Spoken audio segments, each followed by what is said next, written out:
In 1952, Paul Alexander was struck with polio at the tender age of 6 amid the height of the disease's epidemic. Sadly, the disease robbed him of use of his body. After being rushed to hospital, he woke up inside a metal cylinder where he would spend the rest of his life. That didn't stop him from living a full life, as Paul served as an inspiration in his life as a painter, attorney, published author, and later in life, a TikToker. Paul fought through the illness using the iron lung for more than 7 decades before passing away at the age of 78 on Monday, March 11. The exact cause of Paul's death isn't known. However, he was admitted to the hospital 3 weeks ago due to a COVID-19 infection, but was no longer testing positive this week. So how did the iron lung work? How did it keep him alive, and what happened to him? What happened to Paul? Despite being told by doctors he shouldn't be alive after he contracted polio, his 7-foot-long ventilator earned him a place in the Guinness World Records, making him the longest iron lung patient ever, and he was widely known as Polio Paul. According to the record's website, he and his older brother were playing out in the unusual wet weather of Texas. Covered in mud, the pair went inside for dinner, and as he got inside, he began to get a fever and flushed cheeks. Despite not thinking anything of it, he started to realize he'd been feeling ill, experiencing neck pains, fatigue and an ache deep in his muscles. At the time, Paul said, "When Mom saw my face, she knew.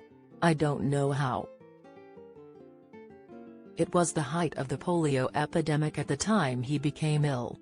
There were more than 21,000 paralytic polio cases recorded that year in the United States, according to the U.S. Centers for Disease Control and Prevention. How does the iron lung work, and how did it keep Paul alive for 70 years?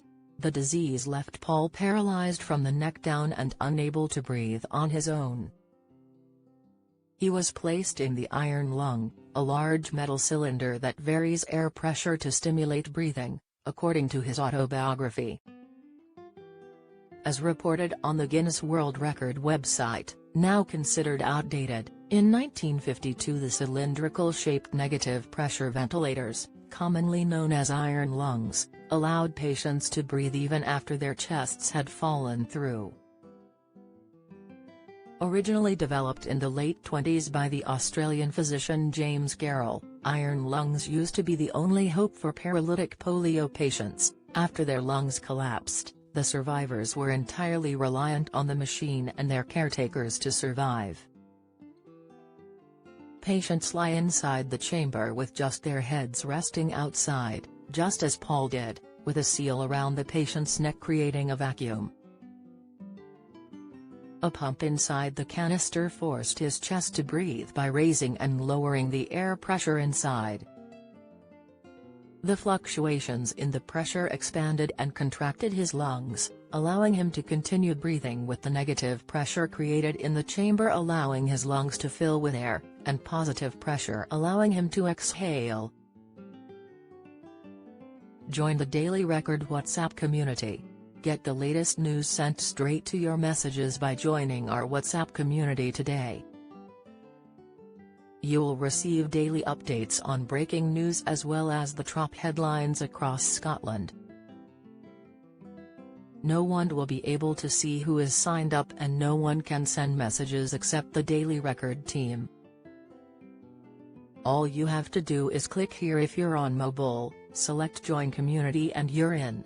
If you're on a desktop, simply scan the QR code above with your phone and click Join Community.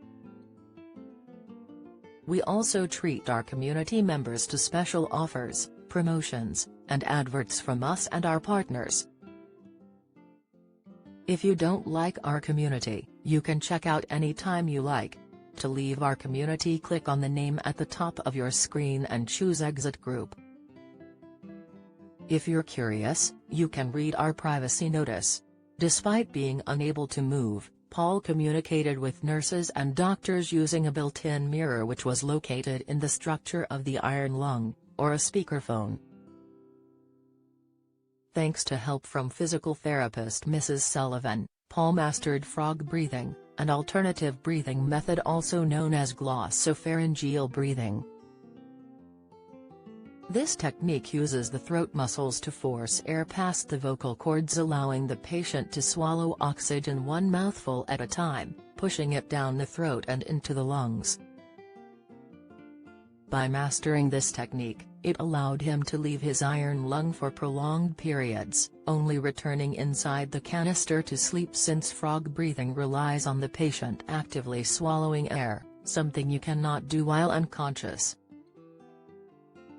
Following Paul's death, there is now one more person in America still relying on their iron lung to give them life.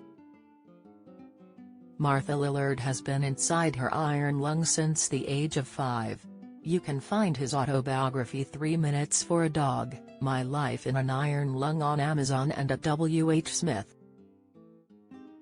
Don't miss the latest news from around Scotland and beyond. Sign up to our daily newsletter.